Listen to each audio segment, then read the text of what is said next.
Well, guess we should probably move on to our main event. Yes. He-Man He is it's streaming. yes. He-Man. Dun, dun, dun, dun, dun, dun, dun. Except that wasn't the leitmotif for this movie. No, it wasn't. It was of all things an ABBA song. Yeah. They kept playing with it. Yeah. Yes, Masters of the Universe. The once again a grand attempt to revive a basically dead franchise. Yeah, and the sad thing is that, and I think I'm parroting this from Andre over at Midnight's Edge, is that this should have come out around the same time as Transformers, because the reason that was able to revive them for a while was because it was something that like fathers to sons could share Right. Yeah. because of the time gap. But like if you were 10 when He-Man came out, you're 50 now. Yeah. And you've probably got grown kids. Right. And I think I like this thing more than I probably should objectively. Yeah. Yeah, I didn't hate I don't hate this movie, but there were certain creative decisions that they made that I'm kind of I was groaning more than I was like laughing or cheering. Kind of, I'm so mad at Marvel for giving us that specifically Taika Waititi. Yes. That brand of humor. Like I'm so done with it. Yes. It also feels like it's trying to be the man's version of the Barbie movie. Yeah. In a lot of ways, because it thinks it has it has some sort of social commentary to give, but I guess actually guess just like the Barbie movie, it falls apart if you think about it for more than 3 seconds. Yeah. The Barbie movie, when we reviewed it years ago, my overall thought on it was that this thing is so incoherent that anybody can claim it supports any side of any fight they like, Yeah.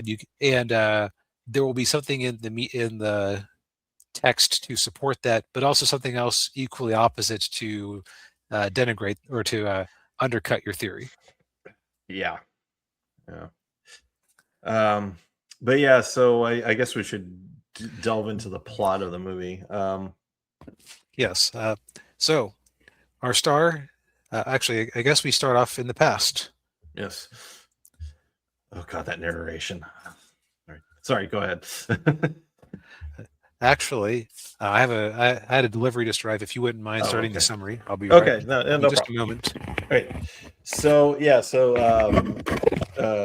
beginning of the story, we got this like really goofy narration from our lead Adam, where he's telling the story of when he was a kid on Eternia, and basically he's growing up. He's just, he's the kind of the runt of all of the other kids, even though but he still has to train to be a warrior because he's a prince. And of course, it's there we meet his mother, and then also young Cringer, and as well as his childhood friend Tila, and then her father Duncan, also known as Man at Arms. But it's, of course, during the midst of this is when the great villain Skeletor shows up and attacks Eternos, which is the city on Eternia, and he wants the Sword of Power. And then they get to Castle, and of course they get to Castle Grayskull, where everything is. And the sorceress, she sends Adam and the sword away to be safe, and of course she sends him to Earth. But as he's traveling to Earth through this interdimensional wormhole, he loses the sword, and he lands in a lake in Oklahoma City. And we find out that he's actually telling this story while he's on a date And the woman he's on a date with is like, okay, you're a weirdo. I'm leaving. You know what occurred to me as I was watching that scene? Yeah. This thing is ripping off the Sonic the Hedgehog series, like the movie series. Oh, it is. Yeah. Yeah. Yeah. With Sonic. Yeah. Because Sonic ends up on Earth. Yeah. And yeah. After being thrown into there by a bird-themed wizard. Now that I think about it. Well, okay. Well, did Sonic rip off, or is this movie ripping off Sonic, or did Sonic rip off this movie? I mean, I've never seen the Dolph Lundgren Masters of the Universe movie, so I can't dismiss the idea that Sonic could have taken some inspiration from that. But yeah, I know that both involved. Well, no, in that movie, He-Man wasn't. He-Man wasn't a refugee in our world as a child, so no, that's true. Yeah, this is much more like Sonic. Okay, yeah. So it's ripping off Sonic. This movie rips off Sonic. Yep. But yeah. So and we find out that Adam is he's got a roommate who likes to watch romantic movies and pretend he doesn't. He also has like a top tier man bun. Yeah. Which I thought that went out of style like 10 years ago. He did appear to be he appeared to be Asian, so I guess that's more of a cultural thing. But oh yeah, but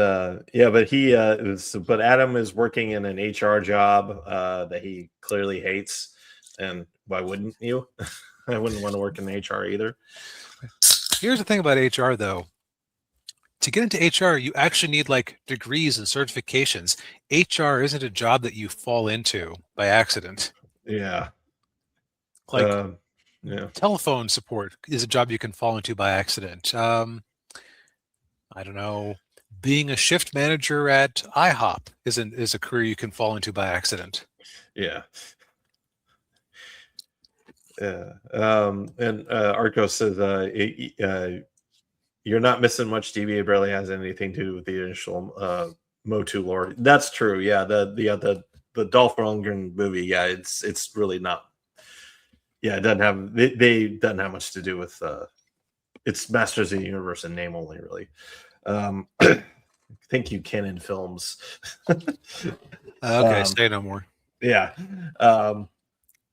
But all the while he's working this job, he's trying to find the Sword of Power, and he's keeps posting it online to say, hey, has anybody seen the sword? And he drew the sword from his own memory, as well as everybody else from Eternia. Like his room was just full of drawings of everybody he knew from Eternia, and of course he later on in the movie we find out he didn't remember any of their names, so he gave them other nicknames, and the nicknames that he gave them are their toy names. Right, like Ram Man and Fisto. Yeah. Yeah.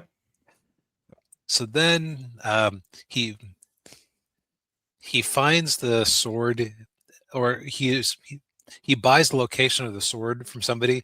It's at a comic book shop. Yeah. And so he takes the sword, just flat out steals it. And of course, the whole thing with the sword is, his manager in this HR department, she's just very passive aggressive, and she's like, why are you obsessed with swords? And she's doing this like HR speak and everything, and just right, I don't. It's very harsh, but it's like so soft that you don't even feel the lash. Yeah. And Arco says being an HR person requires people skills, the kind of people skills that would help you understand not to tell anyone outlandish story on a first date. Yeah. Yeah. My only possible defense of Adam is that maybe it's the third date and this is very important to him. Yeah, maybe. Yeah. I don't think they specified how many dates he'd been on, just that it was their last date. Yes.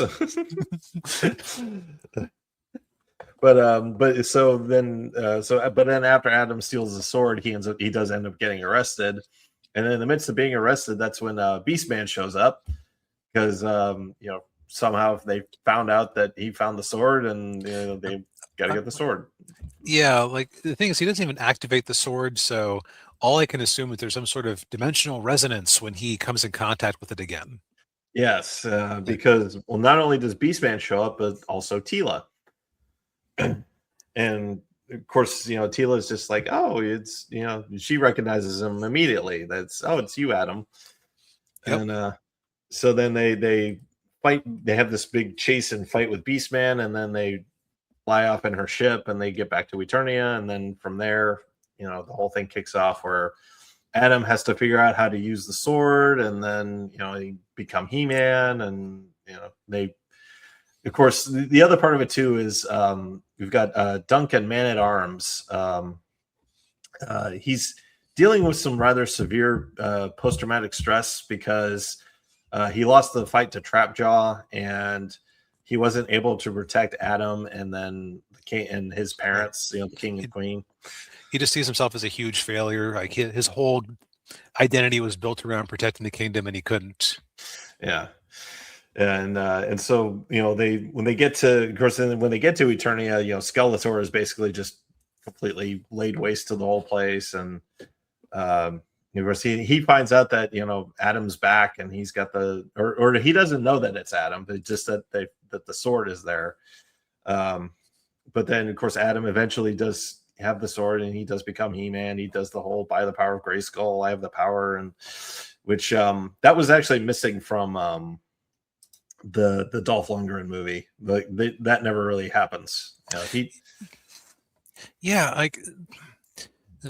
so quick sidebar about so how spoiler do you want to get? Because I don't think we want to completely give away the whole thing, at least not without giving people a chance to back out. Right. Yeah. So so let's give our initial thoughts, and then we'll put a spoiler warning, give a spoiler take on there. Yeah. So you mentioned earlier that that Taika Waititi has done, and between him and James Gunn, they have done immeasurable damage to sincerity in Hollywood movies, because the success of Thor: Love and Thunder and the Guardians of the Galaxy trilogy convinced a lot of people that what crowd-pleasing dialogue sounds like is to undercut everything serious with a joke immediately after. Yeah, and it's it was cute for a little bit, but now it's just like eye rolling, groaning, like, please stop doing this. It's good. Like I think that the Dungeons and Dragons movie, Honor Among Thieves, was probably the best balance of that. And part of the reason that worked, where this one undercuts itself heavily, is that because of what Dungeons and Dragons is, it was easy enough to just imagine that this is like the worst, the most poorly optimized table ever, with a DM with a sense of humor. Yeah. And even when it was silly, the characters, at least not that I remember, there was never a lot of, well, that was a thing in it. A lot of the humor in that, in fact, was having odd visuals that the characters just kind of accepted. Yeah. I'll just give an example of when you find out that the enormous not Viking, barbarian woman in the party seems to have a thing for short men, and that lots of barbarian women seem to have a thing for short men. Yeah. Some of the visuals of them just standing across from each other were funny on their own. Yeah. I don't mind that kind of humor, but so I guess this movie decided to try to beat the beach off line from Barbie with with Fisto going, you're called Fisto because you fist things. Stop saying that. Yeah. Because here's the thing, He-Man is by its nature a somewhat silly. It is a silly franchise. Yeah. It is designed to it's actually kind of like Marvel or DC, where it's an everything universe. Yeah. You want science fiction, you got science fiction. You want alien invaders, there's alien invaders. You want robots, there's robots. You want dragons, there's dragons. You want underground lizard people, there's probably that too. Yeah. Yeah. The guys at Mattel who created the whole franchise, so called it the kitchen sink property. It's just like throw whatever you want at the wall and see if it sticks. And like, tell me that He-Man isn't designed to be every little 6-year-old's power fantasy who's tired of having to clean their room. Yeah. Well, yeah, that's exactly what it was. Yeah, the concept for it was, when they were watching like 5-6-year-old boys playing with their toys, they always say, you do this because I tell you to do it, because they wanted to have the power. That's where it all came from. Yeah. And it's like, who wouldn't want to have a cool guy who's the best warrior with every weapon in the world, like Man-at-Arms? Who wouldn't want to have a giant tiger who is his friend? Yeah. Who the big tiger is a coward. Tiger is a coward, so you can feel brave by helping the tiger be brave. Yeah. Who wouldn't want a hot redhead like Tila to be your opposite number? Yeah. Yeah. Like it has everything. Yeah. But the movie, like I swear the movie is cool in like 1-minute bursts, and then it gets self-conscious that somebody might start taking a scene seriously. Yeah. And it has to insert I joke is what they mean for them to be, but it really is like a lot of that. Well, that was a thing. Yeah. Yeah. Yeah. And the whole, like, and the what they do with Adam and He-Man, I thought, like, was just like they treat him very oh god, they're pretty harsh with the guy. Like, I mean, I get that, like, the whole dynamic with Adam was, Prince Adam is like a goofball. He's kind of lazy. He doesn't really like doing anything. But then as soon as he puts the sword up and he's He-Man, and he's a strong, tough guy, and but they just kind of like, they kind of write him off a lot, which is just like, okay. Right. When you look at it objectively, he actually does a pretty good job, considering that like he had some combat training when he was a kid, but he clearly didn't keep up with it. And he wasn't even good at combat training when he was a kid. Yeah. But considering he just got handed Superman level strength, he's actually handling himself pretty decently. Yeah. Yeah. Now, so I think we've driven that point into the ground. Yeah. It's just that when we talk about anything in the storyline going forward, just imagine if we're describing something that sounds cool, somebody's going, like 90% of the scenes, somebody is going to say something to undercut it. Yeah. I'm just not going to point it out every time it happens, because we'd be here all night. Yeah. Yeah. Now, a sentence I never thought I would ever say in this order. Yeah. Jared Leto is perfectly cast in this movie and is a delight. Yeah, I didn't think that. Yeah, those words would ever come out of your mouth. But it's true. His Skeletor is great. Yeah. Like, the thing is, like, whatever we were just bemoaning about them not taking it seriously, a villain like Skeletor, who is in it for the love of the game. Yeah. And, well, like in the cartoon, from what I've seen of it, I fully admit, have not seen very much of He-Man. I've seen some compilations of things like Skeletor hurling insults for like 3 minutes straight. Yeah. They captured that part of Skeletor flawlessly. Yeah. Yeah. Yeah, the thing. Yeah, hey, Skeletor to King Randor, come in, you royal boob. Or Beastman, Skeletor, I didn't know you could do that. Skeletor, I could write a whole book about what you don't know. Yeah. Uh, But they managed to very perfectly capture the fun of an over-the-top cartoon villain like Skeletor.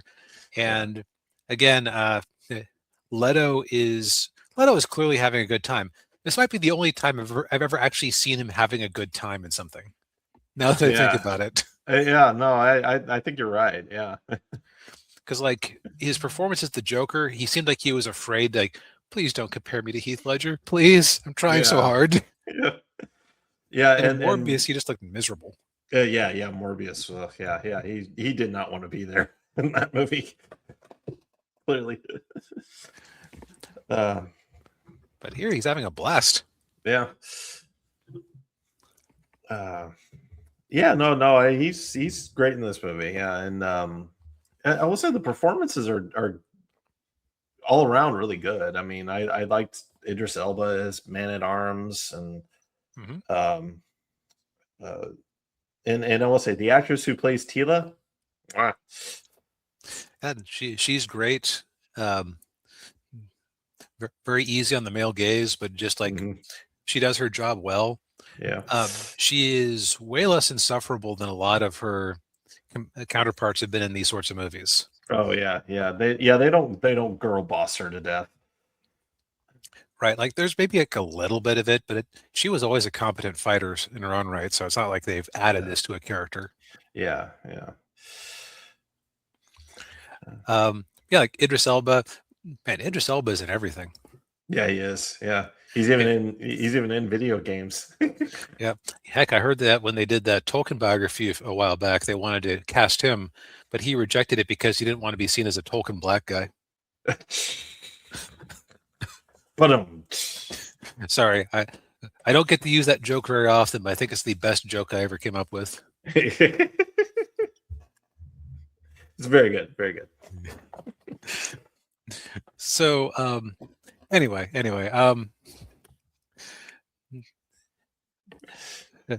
and also just like the special effects and the set pieces are surprisingly well done. Okay, not Yeah, surprisingly because you know how much money they threw at this thing. yeah, yeah. Probably the standard 200 million. Oh, I'm sure. Yeah, at least. Let's But see. Yeah, we yeah, have yeah. seen 170. Yeah. we have seen much worse effects for much more money recently. Oh yeah. Cool. And the plot is more coherent than a lot of like Marvel movies, which makes me think that they saved a bit of money by actually having a script when they started. Shocking concept. Yeah, yeah. What a yeah. Because like Andre over at Midnight's Edge cares deeply about Masters of the Universe, so does Tom. Yeah. I think if this thing had been marred by the type of behind the scenes issues that we were seeing out of like Supergirl, they would have beaten that drum. Yeah.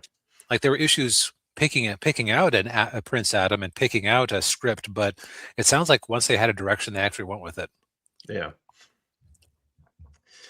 Yeah, and the just mention real quick the director is Travis Knight.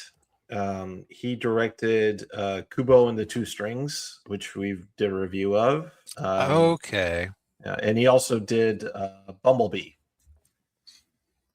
that explains the competence. Yeah. Okay, Yeah. it's nice what having somebody who actually knows how to compose a shot can do. Yeah.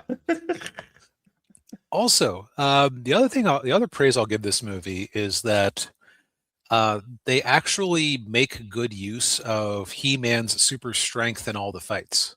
Yeah. Like, he isn't just punching hard; he's picking dudes up and using them to whack other dudes, and it's pretty Yeah. convincing. Yeah, it was. Yeah. And like the one scene where they're having like the fighter pilot chase or the captured airplane chase, it Yeah. kind of reminded me of the speeder bike stuff from Return of the Jedi, but it's Yeah. like it had its own spins on it, like very creative vehicle design, Oh very yeah. fun. Like it's, I Yeah. think the more I talk about it, the more I'm finding myself kind of wanting to recommend that people watch this. Yeah. Yeah. Yeah, I could definitely. I would like recommend it for anybody if you're like if you like this genre of movie, or if you're you're at least somewhat curious about He-Man and Masters of the Universe. Yeah, definitely give it a watch. It's not a perfect movie. I mean we have our issues with it, with the lack of sincerity in a lot of scenes, and the bad jokes and stuff, um I mean, take all of that aside, I think it's still a decent, decent, entertaining enough movie. It kind of reminded me of Transformers One. Um, that movie had some great moments in it, but it was also marred by the really bad Marvel humor. Yeah, I would say that the Marvel humor in this is a bit worse because it's so Yeah, omnipresent. yeah. Uh, but Argo said he really enjoyed it, and so yeah, hope it gains ground out of the theaters enough for a sequel. I don't Yeah, know. Yeah, I it's mean, yeah, the way Amazon counts movies as part that they put on their streaming service is very much voodoo math. yeah, yeah, So it's hard to gauge if they will think they'll get a return on the investment. Like the actual box office on this thing was pitiful, unfortunately. yeah. It was. Yeah, budget was 170, and yeah, 113 total. Ugh. Ugh, which means they got like 60-ish of that back. Yeah. Mm, And that also doesn't account for marketing. yeah. But Yeah. again, on the flip side, Amazon Prime prints money, so they subsidize that. And they made more money and got more attention off of it than they would have if they just released it straight to streaming. So It's that might true. be how they justify it. Yeah. Yeah. Yeah. Who knows? Um. But yeah, I do kind of want to do some like do some light spoiler talk. Yeah. Yes. So that ends the non-spoiler part of this thing. We're now going to get into full plot details. So Yeah. if we made it sound like the high C low B experience, it probably will be for you. Yeah. Um, go for it. Also, if you loved Thor: Love and Thunder or loved Thor Ragnarok, and you're wondering what the hell we're talking about, why can't we just take a joke? You will love this movie. Just go watch it right away. Yes, No absolutely. reservations. Yeah, yeah. Um, but yes, spoilers. 5, 4, 3, 2, 1. Okay. So the whole thing with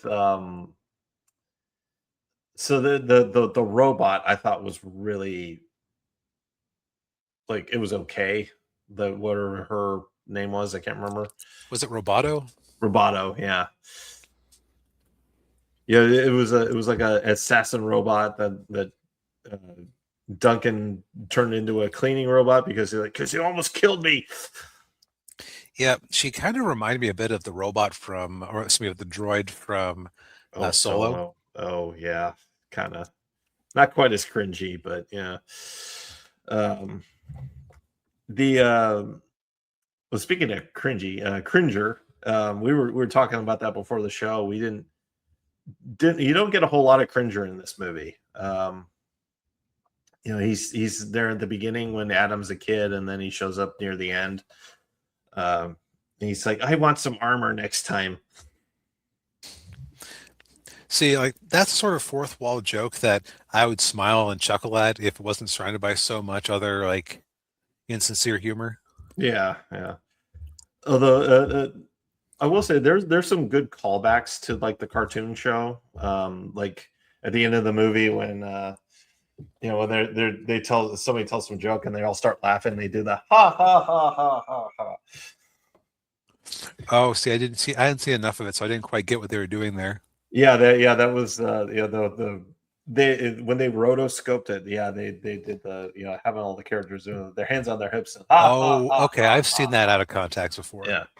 Um, and of course, then you've also got some well, I mean, Arcos mentioned the sequel. They teased a sequel at the end because how it ends when He-Man defeats Skeletor, and it seems like he kills him, but Evil Lynn shows up and grabs his skull. Okay, that reminds me. So I'd always thought that Evil Lynn was a brunette or had black hair. Was that a helmet the whole time? Was she supposed to be a blonde? No, she had black hair in the original cartoon. I don't know why they made her a blonde in this movie. It's an I interesting don't either. choice. I noticed that neither of us mentioned her. She was kind of a weak link in the performance, I honestly thought. Yeah, yeah, she's played by Alison Brie, who trying to think of another movie she's been in, but she's married to Dave Franco, James Franco's brother. Hmm. Oh, and the sorceress, she was played by Marina Baccarin, who is Deadpool's girlfriend in the Deadpool movies. Huh, she was okay. The only role I really have seen here is she was a character on Community, and also she was Unikitty in the Lego Movie. Oh, yeah. She most people remember her from Firefly. Oh, was she Are the you talking? courtesan? Yeah, she was the courtesan. Yeah. I'm talking about the. Yeah, I'm talking about Evelyn. Oh, Evelyn. I was talking about the Alison Brie. Okay. Yeah, I was talking about the actress who plays Sorceress. Oh, okay. Sorry. That makes much more sense because she looked a little bit young to have been the courtesan 20 years ago. No one. Yeah.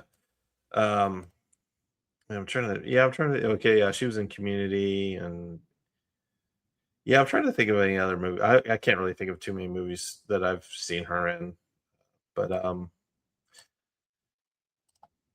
Yeah, not yeah, bad. Just I kind of felt like they needed somebody who like had more evil aura, to you, yeah. as the kids would say.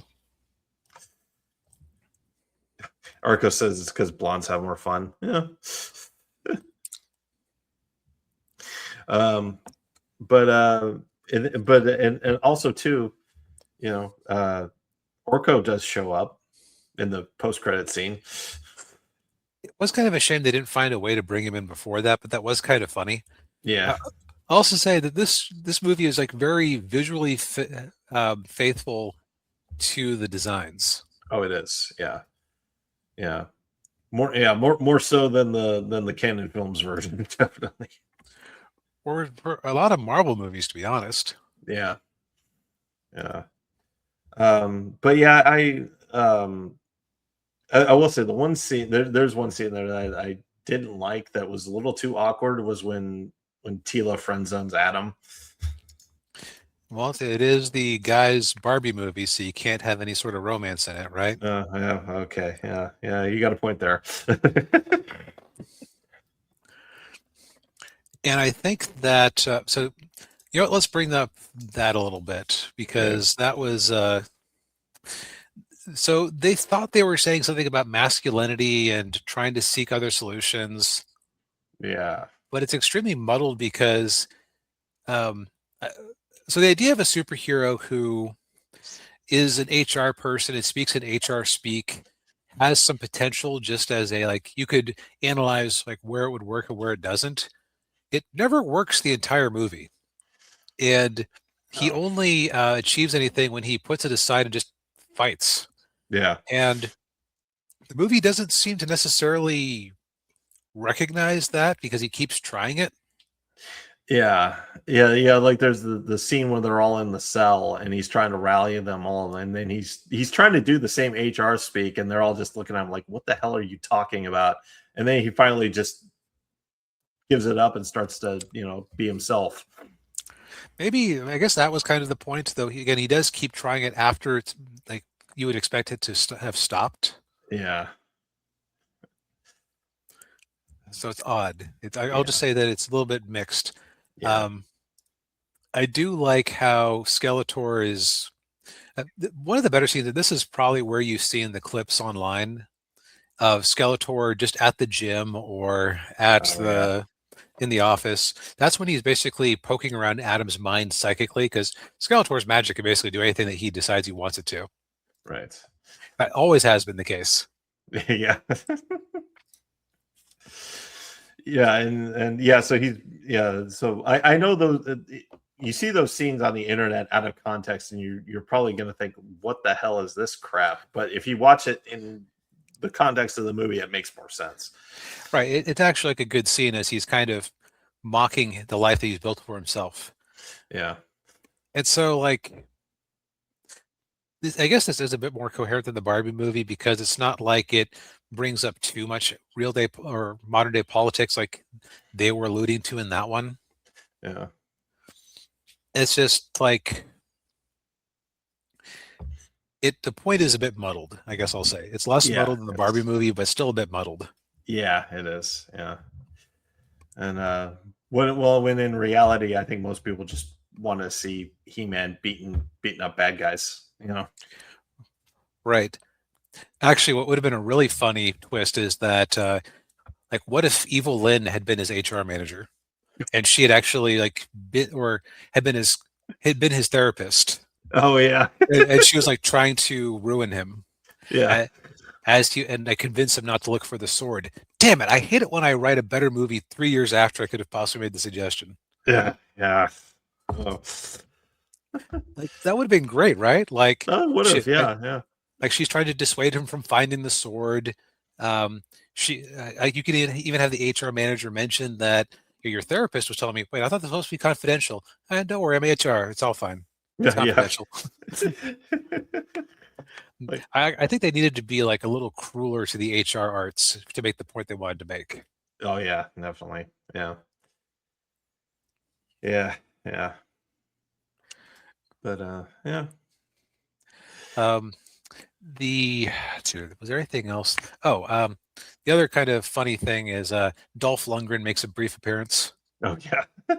when Adam's at the gym and he's standing between Dolph Lundgren and the mirror and he goes, "Hey, you're in my spot." It's like, I get what you did there. Yeah. And then he gives him life advice that just makes absolutely no sense to him at the time, but then later on in the movie, it actually helps him out. Yep. Yeah. The more I talk about it, I think the more I end up liking this movie than I didn't. Yeah. It's just that it's one of those things where when you're not being yanked out of the flow of the story every minute or so by a bad joke, Yeah. it's much easier to appreciate what they pulled off here. Yeah. Because, like,